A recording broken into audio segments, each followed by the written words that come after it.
What's going on, guys? Jake Teaser with the latest Mustang and Ford Bronco news. We've got new spy shots of the Ford Bronco Warthog slash Raptor. Also, some Mustang news. The GT350 will not be produced in 2021. Also, S650, which was the new chassis for the Ford Mustang. There's a prototype from the, I believe it's Beijing Auto Show. So let's check all this out.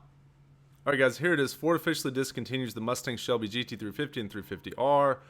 You know, this is the Mustang that had the 5.2-liter flat plane crank V8, revs to 8250. Now, I can understand this isn't going to be a mass market. You know, a lot of people aren't going to like this vehicle because it's a track car. People want the big horsepower like the 760 Shelby GT500 that is now on the streets making, I believe someone's making 1100 wheel horsepower. The guys down at Palm Beach Dyno, I believe it's the same guys. They're making 1100 at the wheels with just bolt-ons, a ported blower, and all this stuff. So a lot of guys want big power. This was not a big power car. It was a track car, so I can understand why it's getting ran out, along with all the hybrid stuff that's going on. So if you like your GT350R, that will probably be a collector's vehicle one day, but you know, I believe it's over with for now. So 2021 will not be here, so if you like it, hang on to it or go shop for another one. Alright, if you know the 2015 through 2020, which is our current year, is the S550 Mustang chassis code. Now the next one's going to be called the S650. This is over at the 2020 Beijing Auto Show at the Ford booth, and this is just a sculpture that they've made that's representing the S650 chassis, and the motto is progressive energy and strength. So, what do you think that means? You've kind of got this center exit exhaust that they've put in there.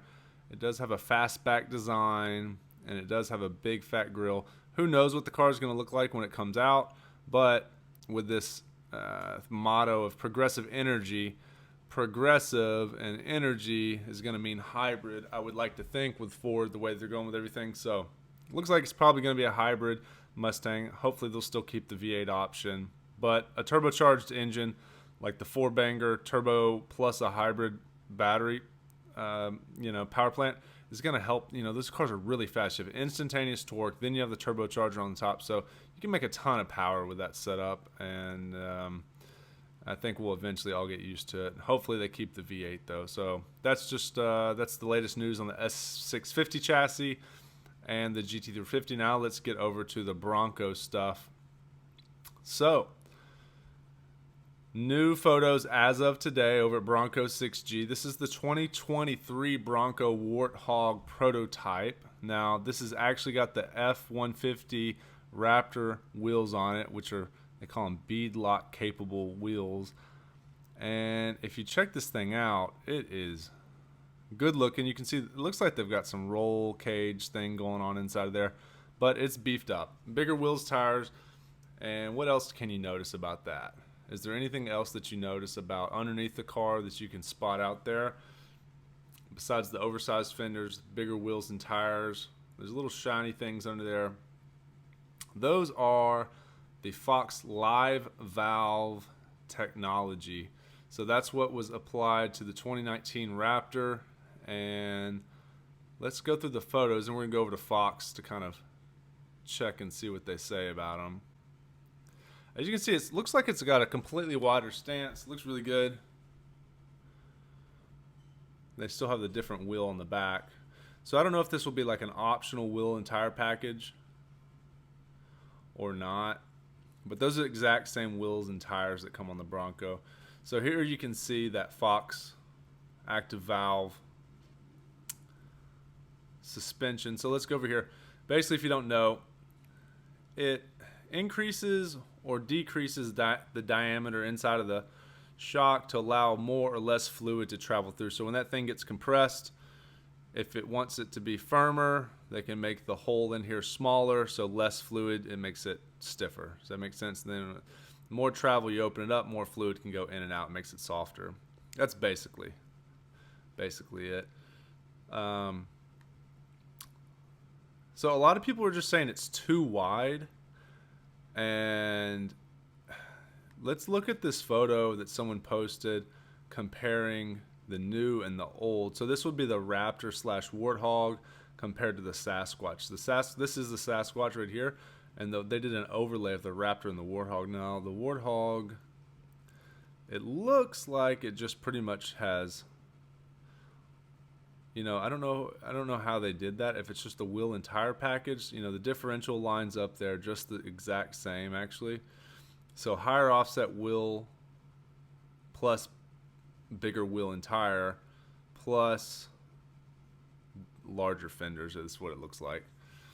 Because the cap looks the same, the top here looks about the same, and then once you get to here, it starts jutting out. So there they actually did change the fenders and the actual body. I mean, not these fenders. You know, I believe you can just remove these guys. They're easily removable. But it looks like on the new one, on the Raptor Warthog, they actually opened this up maybe and actually changed the fenders. I don't know. What do you guys think? Let me know down in the comment section. Yeah, so here it is. You can actually unbolt the rear quarter panels. So that would actually make it a lot easier if you wanted to go ahead and upgrade all of the fenders to a Raptor style fender. So it's possible that they just did suspension, wheel tire with larger offset plus larger fenders. Now I know you might want to do some different suspension mods to get those bigger offset wheels and tires, etc. There's a lot that goes into that, but the fenders actually unbolt. And in case you have been sleeping under a rock, they made it to where the manual transmission is actually going to be available with the Sasquatch package. So you can get a manual base Sasquatch with the EcoBoost 4-cylinder. Now they're not going to make it available with the V6, and they're basically saying, you know, it's not worth their time because not enough people are going to buy it.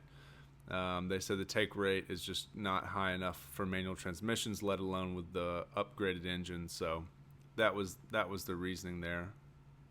But it's great that they're actually going to offer the manual with the Sasquatch. So you guys that want a base manual Sasquatch, you can get it. All right, guys, thanks for watching. This is the Warthog that they tweeted from Ford, you know, doing a little off-road and catching a little air there. You can see clearly underneath it. Looks great. I believe they're going to offer some bigger wheels and tires. I believe those are the 35s. They're actually going to offer 37s as well, which I showed you in the beginning of the videos. Thanks for watching. If you're new to the channel, hit the subscribe button. Be sure to check out the links, and I will catch you in the next video.